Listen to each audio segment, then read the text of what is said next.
Today, volunteers came together to help restore the Natural Dam Volunteer Fire Department after a flood heavily damaged the building last winter. It was made possible by dozens of volunteers and a donation. Take a look. When you roll into Natural Dam, we're just grateful for the help we got today. The Volunteer Fire Department is one of the first buildings you see. However, that building has been heavily damaged since November. A pipe burst created major flooding and damaged the floors, walls, and the department's training room. Having it out of commission has been a real hindrance. For months, firefighters have been working to make repairs, but running into roadblocks due to lack of funding, until Lowe's of Van Buren heard about the damages. And with our limited budget, they stepped in to, do supplies and manpower to help us restore the building to its former glory. Lowe's donated supplies and brought volunteers to fix up the place. The project is part of Lowe's nationwide community impact program, which helps renovate community spaces across the country. I think it's far more important than just a project with redoing walls and floors. It's about giving back to our local hometown heroes. Having that building back up and running means firefighters getting back to work. I'll be able to sit at the desk and do the work, and everything that needs to be done is going to be a great feeling, and be able to speed up the process on getting some of these projects, other projects we have going on, completed. Nothing that a fresh coat of paint can't fix. Good is new, and now the first building people see when they roll into Natural Dam will once again reflect the community it's proud to serve. Have this building, revitalized and show that, hey, we care about this community. Take some pride in their hometown. 1, 2, 3. The softball tournament was held in Van Buren today to benefit Crawford County Deputy Robin Gaines after he was severely injured attempting to rescue a woman from a burning house in Dyer a few weeks ago. Players with all types of different skill levels began play at the Field of Dreams field this morning. 16 different teams signed up for today's tournament. Organizers say they hope the money this tournament raised helps lessen the burden on Gaines and his family. So he's a single dad. He's going to have a lot of bills piling up. Medical bills are expensive. He's off work for quite a while getting treatment for those burns. So we just wanted to do whatever we could to help him out. Some people in the community reached out and asked us to do a benefit softball tournament, so here we are. All proceeds made from the tournament will go directly to Gaines and his family. An online fundraiser has also been set up to help.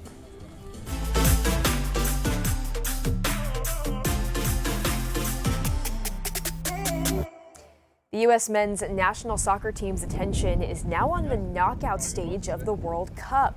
But some might be wondering if the loss they suffered on Thursday night would be any cause for concern heading into the round of 32.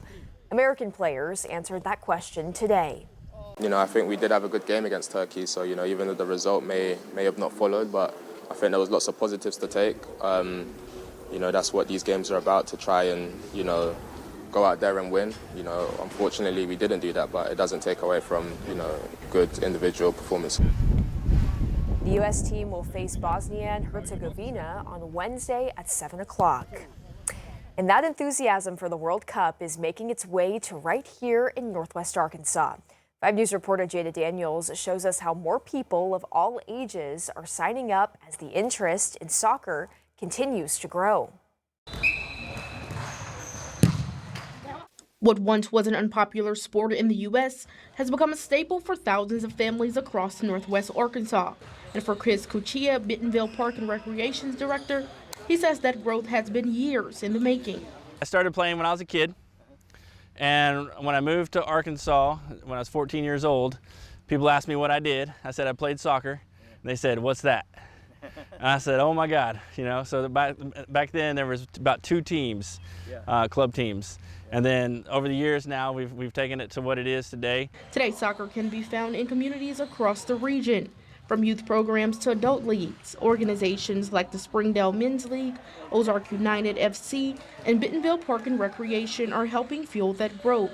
Last season alone, Bentonville Park and Recreation soccer served more than 2,000 players. It's definitely the most popular and biggest youth sports program right now, again, because I believe it's so fun.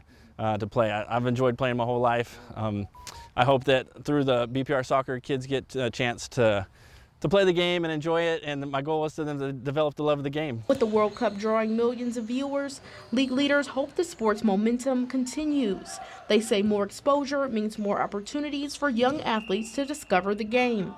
My hope one day is that soccer rivals football in the United States.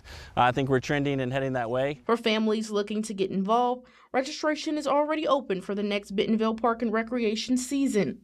Registration is open until July 15th. And then our season kicks off the fall 2026 season on Saturday, August 15th. And we will work to make sure that we have enough teams and enough coaches so that every kid that wants to play has a chance to play soccer. Local soccer leaders say they hope the World Cup impact lasts long after the final whistle, as more young athletes develop a love for the game. Covering news where you live, Jada Daniels, 5 News. Well, look at this. A tiny kitten at a Fayetteville veterinary clinic has become an internet sensation after a video of his first day on the job racked up millions of views online. This is Bug, the tiny employee of the Fayetteville Veterinary Care Clinic. It has over 4 million views across Instagram and Facebook. Bug was born with congenital hypercephalus, a condition that causes fluid to build up around the brain. He's now being evaluated for brain surgery, and his caregivers are raising money to help cover the cost of his specialized care using his viral moment. I think every pet is precious, and every life that we can, find a way to help. We, may not always be successful, but, he deserves a chance just like every other cat. The clinic says there are no specialists here in Arkansas for Bug, and the cost of those appointments, tests, and eventually surgery will likely be well over $10,000.